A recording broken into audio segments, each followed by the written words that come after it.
Curta, compartilhe, comente e inscreva-se no canal Mente Milionária Oculta. O Brasil já teve uma empresa capaz de fabricar blindados respeitados no mundo. Uma empresa nacional. Com engenharia própria. Produtos militares exportados. Tecnologia brasileira. E um sonho ousado. Colocar o país entre as potências da indústria de defesa. Seu nome era Ingesa. Durante anos, a Ingesa foi símbolo de orgulho nacional. Ela produziu veículos militares que rodaram em desertos, fronteiras e zonas de conflito. Criou blindados como o Cascavel e o Urutu. Vendeu para vários países. E mostrou que o Brasil podia competir em um mercado dominado por gigantes estrangeiros. Mas o sonho ficou ainda maior. A Ingesa decidiu criar um tanque de guerra brasileiro.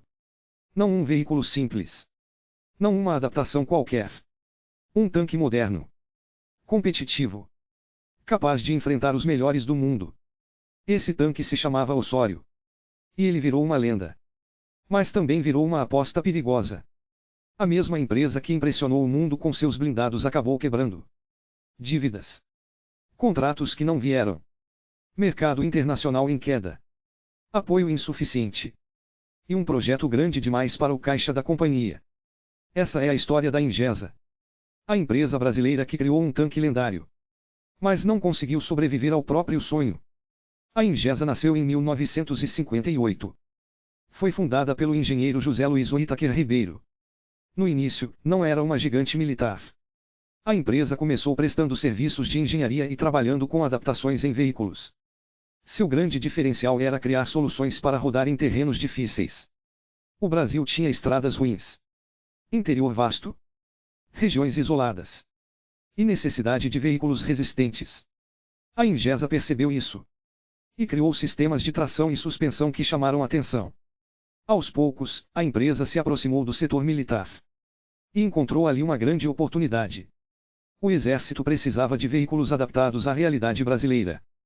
Robustos. Simples de manter. Capazes de operar em diferentes terrenos. Foi nesse caminho que a Ingesa cresceu.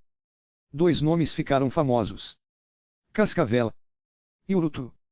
O Cascavel era um blindado de reconhecimento. Rápido. Com boa mobilidade. E armado para missões militares. O Urutu era um transporte blindado de tropas. Servia para levar soldados com proteção. Esses veículos se tornaram a base do sucesso da Ingesa. E não ficaram apenas no Brasil. Foram exportados para vários países. Especialmente para mercados do Oriente Médio, África e América Latina. Na época, isso era impressionante. Uma empresa brasileira vendendo blindados para o mundo. Não era apenas comércio. Era geopolítica. Era tecnologia. Era prestígio. A Ingesa entrou no grupo das grandes empresas brasileiras de defesa. Ao lado da Avibraz e da Embraer, parecia representar uma nova fase da indústria nacional. O Brasil queria vender engenharia. Não apenas commodities. Queria exportar tecnologia. Não apenas matéria-prima. E a Ingesa parecia provar que isso era possível. Mas o setor de defesa tem uma característica perigosa. Ele depende de contratos grandes. De governos. De política internacional. De guerras. De alianças. De crédito. E de decisões que mudam de uma hora para outra. Quando os contratos vêm, a empresa cresce rápido. Quando eles sumem, o caixa desaparece. A Ingesa começou a sonhar mais alto. Depois do sucesso com blindados sobre rodas, veio a ambição máxima.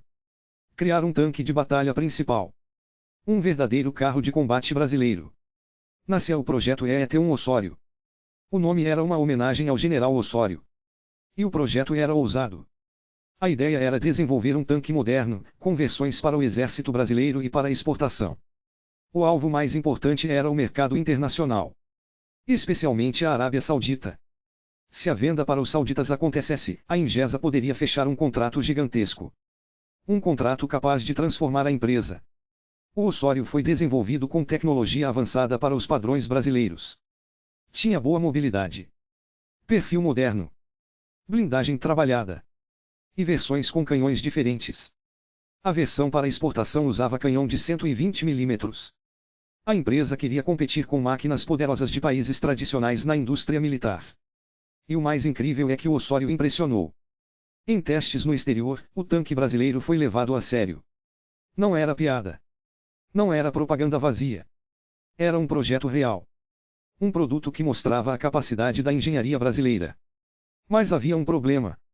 Criar um tanque desse nível custava muito caro. Muito caro. A Ingesa investiu pesado. Gastou recursos próprios. Contraiu dívidas. Aumentou sua estrutura. E passou a depender de uma grande venda para justificar o investimento.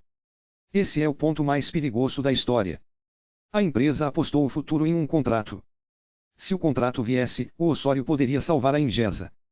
Se não viesse, a empresa ficaria com a conta. E a conta era enorme. No fim dos anos 80, o cenário mundial começou a mudar. A guerra Irã-Iraque terminou. A Guerra Fria se aproximava do fim. O mercado internacional de armas encolheu.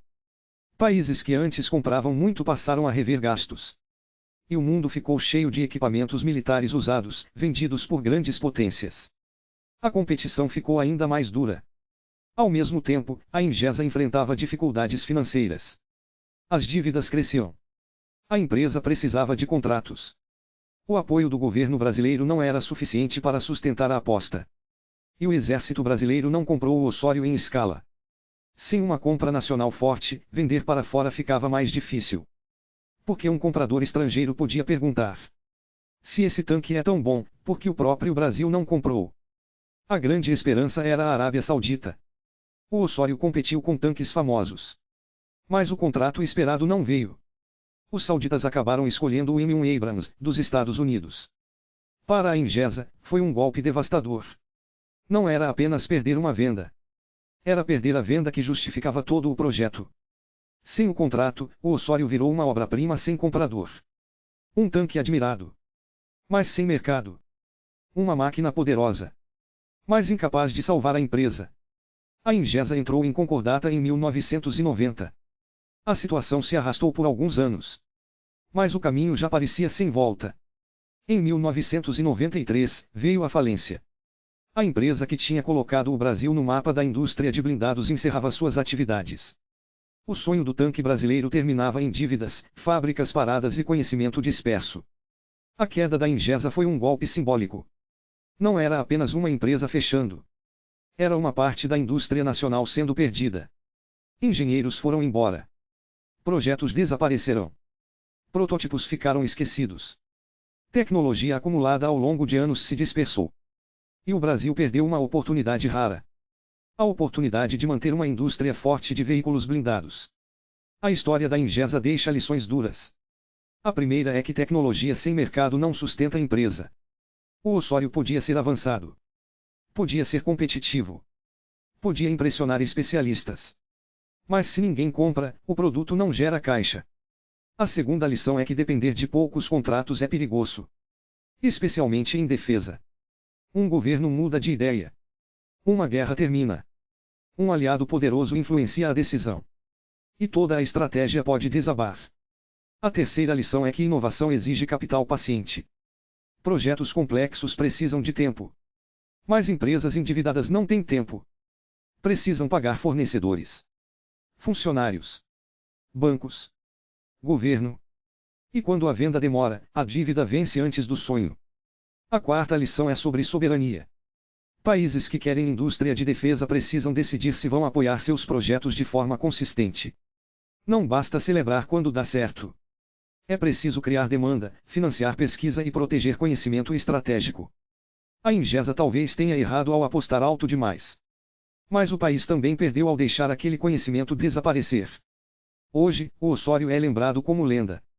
Um tanque brasileiro que poderia ter sido um símbolo de ambição. Um projeto que ainda desperta orgulho em quem conhece a história. Mas também desperta tristeza.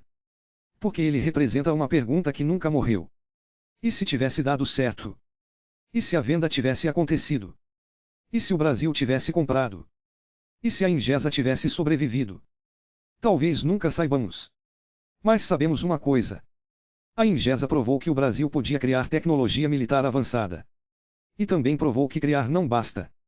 É preciso vender, escalar, financiar, proteger e sobreviver. No fim, a Ingesa não quebrou por falta de talento. Quebrou porque talento não paga a dívida sozinho.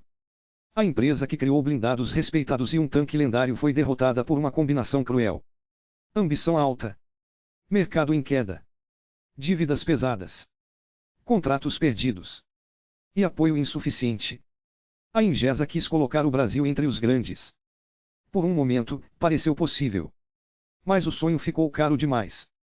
E quando o contrato salvador não veio, o tanque brasileiro virou monumento de uma oportunidade perdida. Curta, compartilhe, comente e inscreva-se no canal Mente Milionária Oculta.